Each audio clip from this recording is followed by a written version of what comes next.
France's most shameful secret, Thiaroye 1944. That's what some historians are calling it now. Imagine this, you risk your life fighting for a country that's not even yours, you survive war, you cross oceans, and finally come home thinking, at least they'll just treat me with some respect now. But the same country you fought for points its guns at you. That's what happened to hundreds of African soldiers in Senegal after World War II. They were known as the Thiaroye Senegalese, men pulled from colonies all across West Africa to fight for France in Europe. But when the war ended, they came home asking for the pay and recognition they were promised, and instead, the French army surrounded them at Camp Thiaroye and opened fire. For decades, France called it mutiny. The story was hidden, records were erased, and the world just moved on. But new evidence actually released just weeks ago says that this was not a misunderstanding, it was planned. The Thiaroye Massacre was a cold, calculated act, France's hidden World War II crime in Senegal. You're listening to They Lied About Africa, the podcast where we strip away colonial lies and tell our stories the way they actually happened. This episode falls under the pillar Reclaiming the African Story because the more we understand how our history was twisted, the more we realize how much power we've always had. And for the diaspora, that truth matters. Whether you were born here or you were born abroad and came here when you were really young, it's just a reminder that we do not have to keep romanticizing the West or feel lucky to be here. Our ancestors built the modern world, literally, and the least we can do is invest our knowledge, our money, and creativity back into the continent they were taken from or died defending. So, in this episode, we're unpacking how Africa got dragged into a European war, why France relied on Senegalese troops instead of its own, what really went down at Thiaroye, how France covered it up for 80 years, y'all, and what this new report means for justice today. Now, before we even get into what happened in Senegal, this whole story actually reminds me of that movie a lot of us were watching over the summer, Sinners, directed by Ryan Coogler and starring Michael B. Jordan. And for those who had not watched it, basically in the film, there are these two black brothers who come home to Mississippi after fighting in World War I. They expect to be respected, maybe finally treated like the men they proved themselves to be. Instead, they walk into a country that still sees them as less than human. So they build their own space, a juke joint for those of you who remember, and because the system refuses to make room for them. It's fiction, but it's actually based on something painfully real.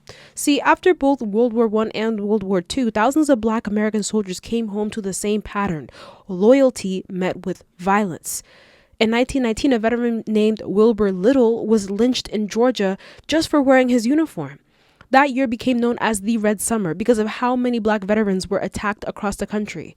After World War II, it happened again. Sergeant Isaac Woodward, a decorated soldier, was beaten and permanently blinded by police the day he came home in uniform. This case even pushed the current president, Truman, to start desegregating the U.S. military. So when I saw Sinners, I could not stop thinking that this story is not just American. It's global, because at almost the exact same time, a similar betrayal was playing out thousands of miles away in Africa. See, Africa didn't just watch World War II happen. Africa fought in it. When France was invaded and humiliated by Nazi Germany in 1940, it turned to its colonies, especially in West and Central Africa, for manpower. That's how France built the regiments known as the Thiaroye Senegalese, though not everyone in them was actually Senegalese. The name became a blanket term for African infantry from across the French Empire. The men from Senegal, Mali, Burkina Faso, Niger, Chad, Guinea, and beyond. And by the middle of the war, around 180,000 to 200,000 African troops have been mobilized, and about 40,000 of them were sent to fight in Europe. Many of them recruited through force or heavy pressure.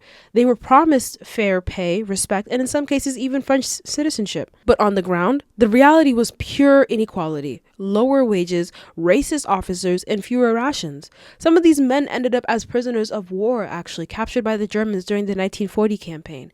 And when France was liberated a few years later, those same soldiers were freed and sent back home, still believing France would finally keep its word. But France did not. After the war ended in 1944, ship after ship brought African soldiers back to Camp Thiaroye, just outside Dakar, Senegal. That's where they were supposed to be demobilized, officially released from duty, and received their back pay and bonuses. Instead, they found excuses, delayed payments, and open disrespect.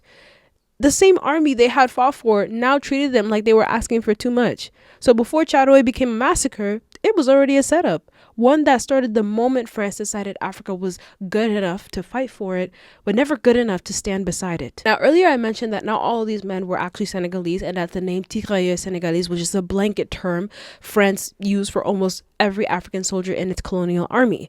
So let's go deeper into who they were, how France got them, and what life looked like for them once they were in uniform. Now, when I was doing research, I kind of realized that many of these men did not exactly sign up out of choice. In theory, recruitment was voluntary, but in practice, it was often forced conscription. Colonial administrators handed local chiefs quotas, which are like a certain number of bodies they had to deliver, and if they failed, they faced fines or removal. So villages were raided, sons were hidden, and sometimes the poorest families were the ones who had no choice but to send someone. Others did volunteer, usually chasing the promise of steady pay, food, and maybe a chance to learn some French or see the wider world. Now, when they arrived at training camps, the reality was tough. These soldiers were given hand-me-down uniforms, outdated rifles, and drilled under white officers who saw them as childlike but brave. It's a description that tells you everything about the colonial mindset. Admiration mixed with condensation. The French military likes to call them natural warriors, which made them sound fearless but also less human, as if courage was an instinct and not intellect. Now, once deployed, they fought in every major French campaign. Italy, North Africa, France itself. Many of the units that helped liberate Toulon and Marseille in 1944 were majority African, but you wouldn't know that for most of the photos because as soon as Paris was freed, France launched a policy called blanchiment, or whitening. African battalions were quietly replaced with new European recruits before victory parades or newsreel footage, so the liberation would look white again. It's one of those small but revealing details that shows how image mattered more than truth. Now, life on the front line wasn't just dangerous, it was humiliating. They were paid less than half of what white soldiers earned, rationed smaller food portions, and often denied winter gear in Europe's freezing cold. Letters home were censored, and discipline was harsher for them than for anyone else. And yet, despite all of that, they kept fighting. Some of them even earned medals for bravery that their families never saw. And by the end of the war, thousands were exhausted but hopeful. They had survived the Germans, survived discrimination, and figured at least now, after everything, France would make good on its promises, back pay, bonuses, and a dignified return home. But bureaucracy dragged its feet on purpose. Many of their pay records were quote-unquote lost, pensions recalculated to be worth less in the colonies than in France. So when these men were finally shipped back to Senegal and arrived at Camp Thiaroye, they were already carrying a quiet anger, obviously. They had done their part. They had fought for liberty, equality, fraternity. But they were learning that those words did not apply to them. So when the trains finally pulled into Senegal in late 1944, the men were exhausted but also proud. They had survived Nazi gunfire, freezing winters, and the kind of racism most of them didn't even have the words for. They were told to report to a demobilization camp just outside of Dakar called, like I mentioned again, Camp Thiaroye. And for most of them, this was supposed to be the end of the journey. Rest, payment, and a ticket back home to their villages. Medals hanging loosely on the same jackets that had once represented honor. But what they didn't know was that Thiaroye was not a place of reward. It was the final act of exploitation. The camp itself was basic. Dusty barracks, cramped bunks, and a few warehouses meant for processing pay. But what stood out most was the attitude of the French soldiers in charge. Instead of celebration, the men were met with suspicion. They were searched, questioned, and treated like they were still prisoners, which in a way they were. Many of them just had been freed from prisoners of war camps in Europe where they'd been captured by the Germans. They were sent home under strict orders not to leave Thiaroye until their accounts were settled. France owed them months, in some cases years, of unpaid wages and bonuses. These were salaries promised while they fought overseas, and the men had every reason to believe they'd be paid fairly. But when the payments started coming through, the numbers did not add up. Some got a fraction of what was due. Others were told their records were missing. French officers used exchange rates and administrative adjustments to slash what the Africans were owed, claiming that colonial soldiers pay wasn't equal to that of metropolitan troops. Imagine the insult. Fighting the same battles, risking your life for the same cause, but being told that your blood is worth less. Tensions rose quickly, obviously. The men began to hold meetings inside the camp, demanding an explanation. They were disciplined, but firm, telling officers they would not leave until they were paid in full. And at one point, when a small group of men were offered partial payment, they refused to take it, saying that they wanted fairness for everyone.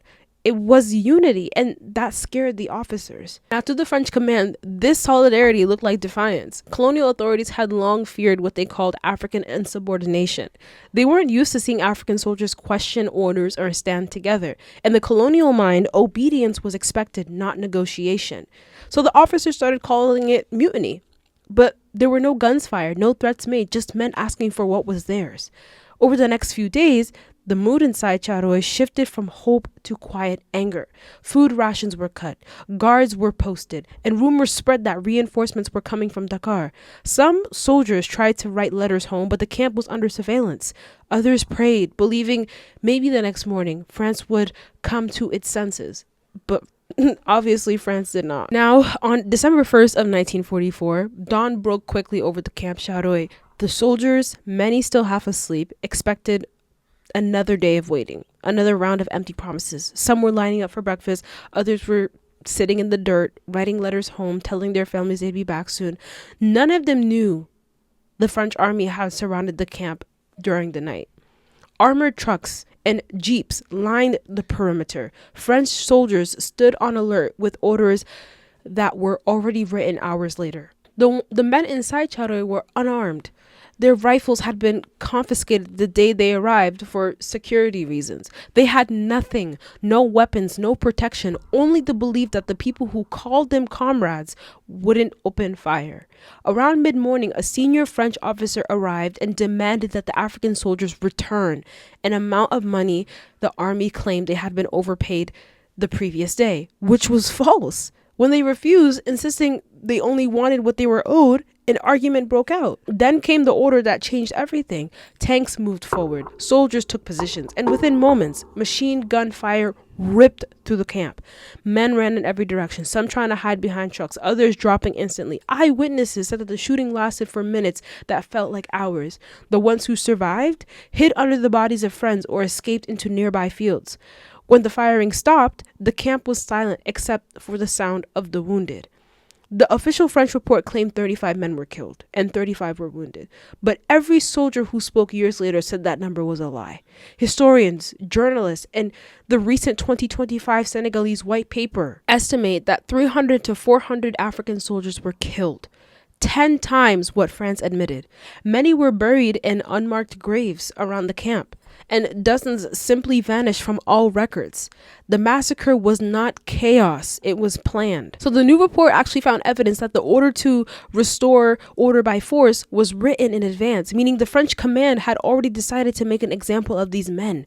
The goal was to send a message across all French colonies. Resistance would not be tolerated, even from decorated veterans. In the word of the historian Mamadou Diouf, who had led the investigation, Thiaroye marked the re-establishment of colonial order. After the shooting, the survivors were arrested, tied by a French military court, and sentenced to prison terms ranging from 1 to 10 years for mutiny. None of the officers who gave the command to open fire were ever punished. Families back home weren't even told at all what happened. Some were told that their sons died in Europe. Others never heard anything at all. For decades, the graves of Thiaroye were left unmarked. The few survivors who tried to speak were ignored or silenced. And that's how the massacre disappeared from public memory, buried under bureaucracy and rewritten as a disciplinary incident. But the truth was always there, hidden in fragments, in letters, in songs, in the memories of men who never got their justice. Now, after the massacre, France did what empires have always done once they were caught in the wrong.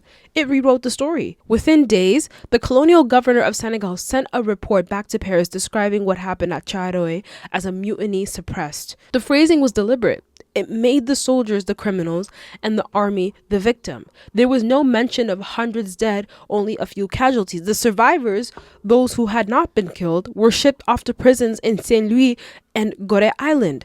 76 were convicted by a French military tribunal for insubordination. Their sentences ran up to 10 years, like I mentioned. Not one French officer was charged, like I mentioned, investigated, or even demoted. And the files were then locked away in French military archives, sealed under classification laws that made them practically unreachable for decades. Inside Senegal, any attempt to talk about Thiaroye was treated as anti-French propaganda.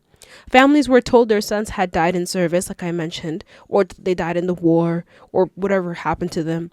And most never even learned where they were actually buried. Like I said, there's a bunch of unmarked graves. So when Senegal gained independence in 1960, the new government under Léopold Senghor quietly lobbied for the prisoners to be pardoned and for small pensions to be released to their families. But publicly, the topic stayed off limits. France still controlled much of Senegal's aid and military training. Thiaroye became a wound people carried in silence, and that silence only began to crack in the 1980s. Senegalese filmmaker, actually, Ousmane Sébène, released his film Camp Thiaroye in 1988, portraying the massacre on screen for the first time. It was banned in France and heavily censored everywhere, but it broke the taboo. Around the same time, French historian Armel Mabon started digging through restricted archives and found contradictions everywhere, missing payrolls, erased names, and dispatches from officers bragging about having restored order. And from there, a small movement grew. Senegalese veterans groups, journalists, and descendants demanded the truth. French officials resisted, arguing that the records were incomplete or classified, yet the evidence kept piling up. And every new document told the same story. What happened at Thiaroye wasn't confusion. It was a cover-up. Still, it took until 2024 for France to officially use the word massacre. President Emmanuel Macron acknowledged that what happened cannot be justified. And a year later, in 2025, Senegal's own government released a 301-page white paper that confirmed what survivors had said all along. That the killings were premeditated. The death toll far higher than claimed, and that France had spent 80 years minimizing the truth. And for Senegal, the report was more than just paperwork. It was a statement of dignity. And for France, it was a reckoning with the parts of history it had tried to forget. So after the findings finally came out, the question became, what now? France could no longer deny what happened, but admitting the truth and taking responsibility are not the same thing. When President Bassirou Diomaye Faye presented the committee's conclusions publicly, the reaction in Dakar was electric. People filled social media feeds with the images of the soldiers, poems, and artwork, many saying 80 years later, we finally have their names. Universities hosted panels and historians talked openly about Thiaroye without fear for the first time. But across the water in Paris, things were much quieter. French officials pointed back to the President Emmanuel Macron's 2024 letter, the one where he finally used the word massacre, and said that the recognition had already been made. They promised cooperation, but avoided words like apology or reparations. In other words, France acknowledged the fact, but not the debt. Senegal's government responded firmly. Truth without accountability is not enough. It demanded that France open the rest of its military archives, assist in identifying burial sites, and contribute to a permanent memorial at Thiaroye. The site itself is still active military land, so the symbolism matters. A place once used to silence African soldiers would become a space of remembrance owned by Africans. The push for justice also reached the people. Descendants of the victims formed advocacy groups to locate their relatives' graves and reclaim confiscated medals. Senegalese artists painted the soldiers' faces across Dakar's walls, turning a hidden crime into public history. Meanwhile, French media called this moment a reckoning with empire. And they weren't wrong. For the first time, the story wasn't being told by France, but to France from Senegal, by Africans in their own words. Still, the politics of apology are complicated. Reparations raise questions France has long tried to avoid, if it pays or formally apologizes here. But what about Madagascar, Algeria, or Cameroon, other colonies marked by similar violence? Thiaroye, in that sense, isn't just about Senegal. It's about the entire foundation of France's colonial memory. And for Senegal, though the meaning is simpler, it's about closure. It's about finally saying the names of men who were erased and proving that truth does not expire, even after 80 years. And for us, the diaspora, it's a reminder that rewriting history is not abstract work, it's healing. When Africa speaks for itself, even the most powerful nations have to listen. Now, just to close, when we talk about Thiaroye, it's not just about a massacre that happened 80 years ago. It's about what the story reveals and what it still asks of us. The men who died at that camp weren't only victims of a single moment. They were symbols of something bigger, of how Africa's loyalty to empire was met with betrayal, and how that betrayal shaped generations of silence. They fought for ideas that were never meant to include them: liberty, equality, fraternity, and yet by demanding justice, they ended up embodying those ideals more honestly than the empire itself ever did. Every time France hesitated to tell the truth, it reminded us why reclaiming history matters. Because when you don't own your story, someone else decides how it's remembered, or whether it's remembered at all, and most importantly, how it's told. And for Senegal, Thiaroye is a national wound, but it's also proof of resilience. The same country that was silenced by colonial rule now leads the conversation on justice. That's powerful. And for the diaspora, this isn't just a story about Africa's past, it's a mirror. How many of us grew up hearing that the West gave us freedom, education, democracy? Thiaroye shatters that narrative. It shows that Africans have always been active in shaping global history, not just as footnotes, but as its backbone. The soldiers weren't asking for luxury. They were just asking for what they had earned and for dignity. And that's what so much of our generation is still asking for, just in different languages, and our identities, and our work, and how the world sees us. Now, reclaiming stories like this remind us that investing back into Africa isn't just about money or development. It's about returning value to places and people that built the world but were written out of it. It's about restoring what colonization tried to erase: pride, ownership, and connection. Because history isn't just about the past, it's a compass. And if we're serious about building Africa's future, we have to start by learning what was taken and then choosing to build differently. Thiaroye matters because it proves that truth can outlive denial. It matters because it's teaching us that silence is never neutral, and it matters because it reminds us that every act of remembering is also an act of resistance. So the next time someone tells you Africa has no heroes, remember this: they just didn't want you to know about them. I am Numbe, and this was They Lied About Africa. Until next week.